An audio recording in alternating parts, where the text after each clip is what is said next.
नमस्कार प्रिय दर्शकों, हाजिर हूं मैं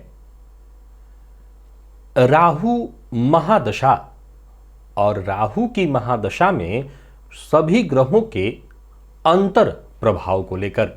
प्रिय दर्शकों, ग्रहों की महादशा से संबंधित ये हमारी श्रृंखला जारी है।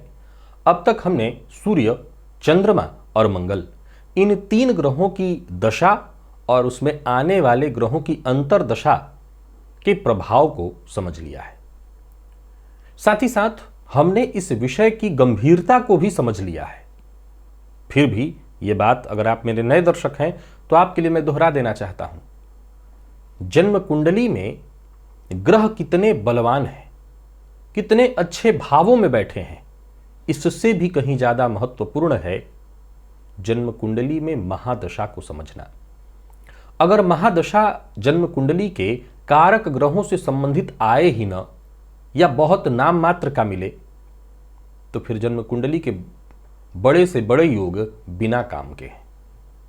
प्रिय दर्शकों, राहु इस ग्रह के बारे में अगर हम जाने तो आप जानते हैं ये छाया ग्रह है, या यूं समझ लें कि एक स्थान विशेष का नाम है राहु। ये कोई ग्रह नहीं है, परंतु 18 वर्ष की यह दशा होती है राहु की, और यह दशा बहुत ज्यादा प्रभावित करती है हर किसी को, चाहे आपकी कुंडली में राहु कारक हो अथवा अकारक।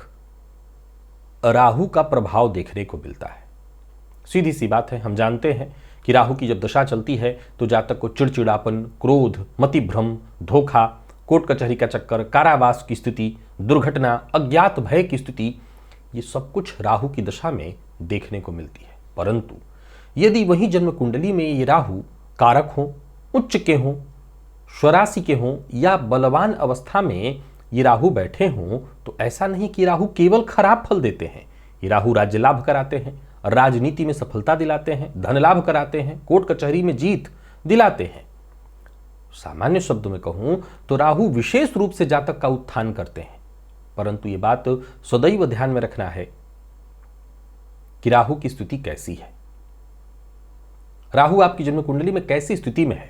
देखिए, यदि राहु आपकी जन्म कुंडली में किसी अच्छे भाव में है, सफलता देने वाली स्थिति में है, तब भी ये मानसिक परेशानी, चिड़चिड़ेपन, अज्ञात भय इत्यादि की स्थिति तब भी बनी रहेगी। मैं ऐसा बिल्कुल नहीं कह रहा हूं कि आपके लिए कारक ग्रह हो गए हैं तो अब आपको कोई नुकसान नहीं पहुंचाएंगे। यहां ये बात भी आपको ध्यान में रखना होगा कि राहु के 18 वर्ष की महादशा में जो प्रथम वर्ष से लेकर के छठा जो वर्ष होता है वो, और 8वां वर्ष जो होता है वो हर किसी के लिए सामान्यतया देखा जाए तो बेहद पीड़ादायक होता है।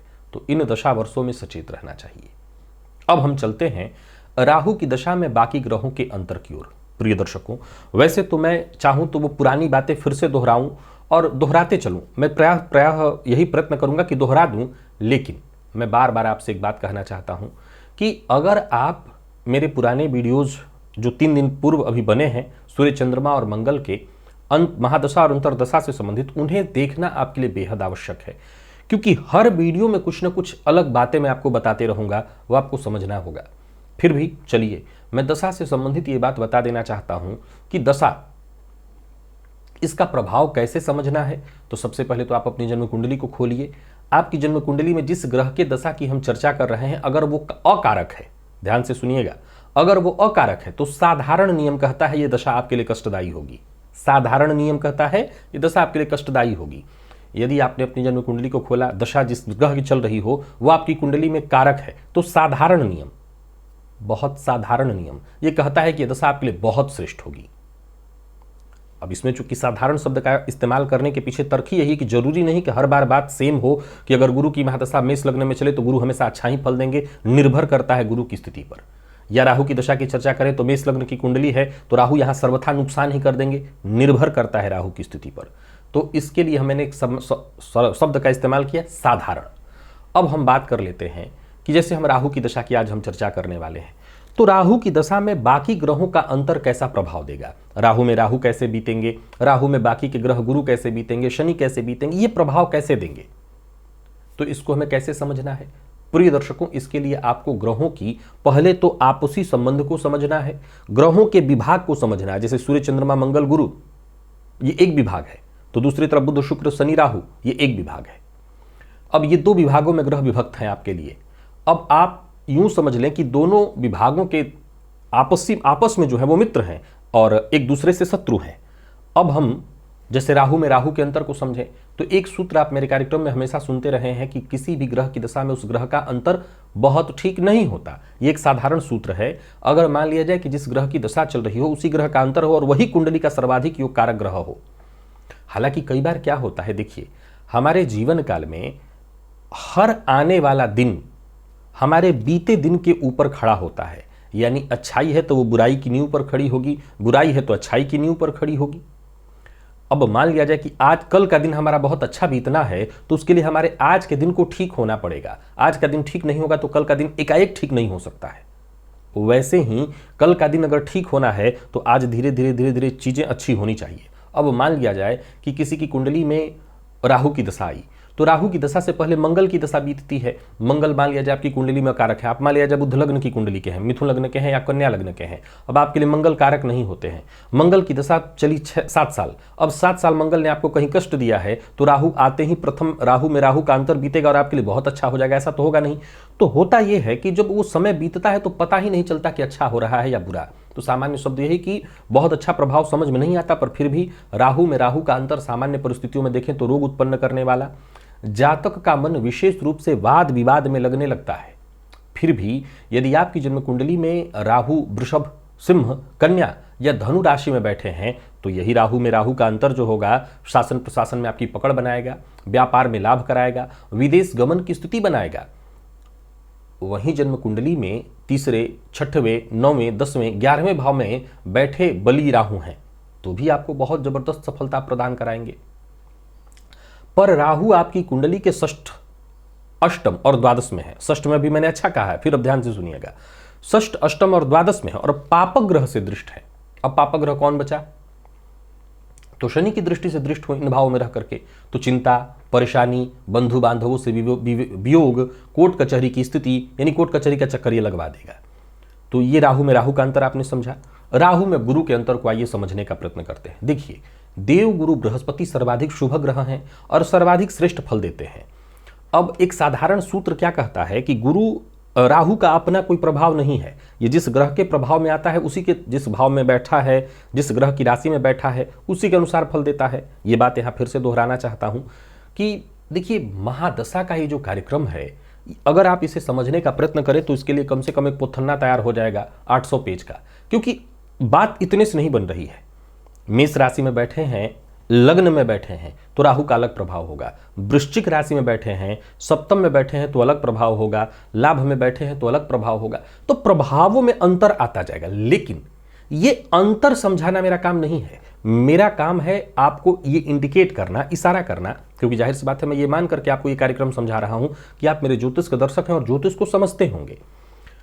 तो एक सामान्यतया मैं आपको एक पॉइंट क्लिक कर दे रहा हूं कि क्या ध्यान में रखना है, कैसे प्रभाव को समझना है। अब राहु में गुरु, गुरु का सामान्य प्रभाव क्या है? गुरु बहुत अच्छा प्रभाव देते हैं। राहु गुरु के संबंध से चांडाल योग बनता है, तो इसमें कहीं कोई दिक्कत नहीं, संशय नहीं कि जब राहु में गुरु का अंतर बने चलेगा तो ये चांडाल योग की स्थिति है। परंतु अब मान लिया जाए कि राहु गुरु का संबंध आपकी कुंडली में 6वें, 8वें, 12वें का नहीं है, राहु और गुरु एक दूसरे से 6वें, 8वें, 12वें के संबंध में नहीं है, तो फिर ये लाभ कराने वाला होगा। वाहन लाभ कराएगा, शत्रु पर विजय कराएगा, राजनीति में उच्च पद प्राप्त कराएगा। लेकिन अब यही 6वें, 8वें, 12वें का है तो राजनीति में मान सम्मान की हानि होगी, शत्रुओं से पीड़ा होगी।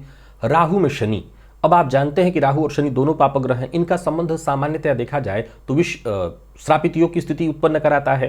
फलतः एक उदाहरण कहता है कि राहु में शनि का जब अंतर चलेगा तो बंधु बांधवों से विच्छेद होगा, दीर्घकालिक रोग होगा, नौकरी में परेशानी की स्थिति होगी, पित्तजन्य रोग की संभावना, ऐसी स्थिति बनेगी।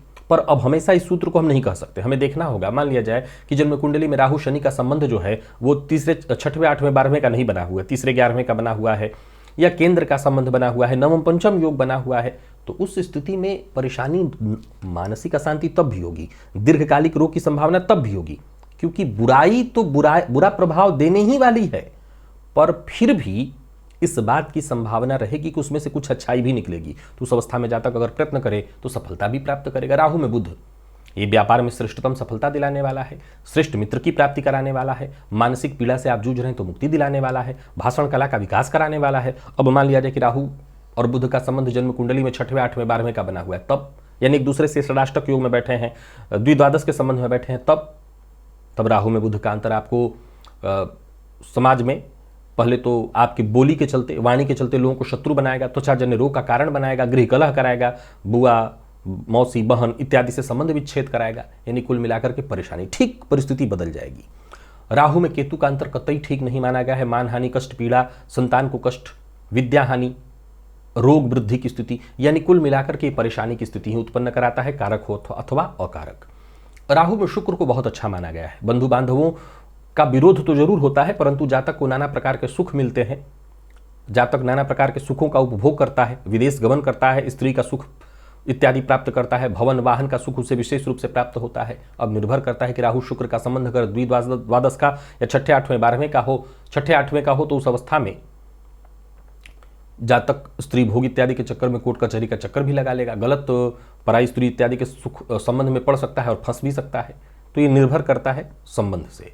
राहु में सूर्य बढ़िया माना गया है, धर्म में वृद्धि कराने वाला है, धार्मिक क्रियाकलापों में आपकी रुचि को बढ़ाने वाला है, धन की प्राप्ति कराने वाला है, विदेश गमन कराने वाला है, मान सम्मान में वृद्धि कराने वाला है। इसको पलट दीजिए।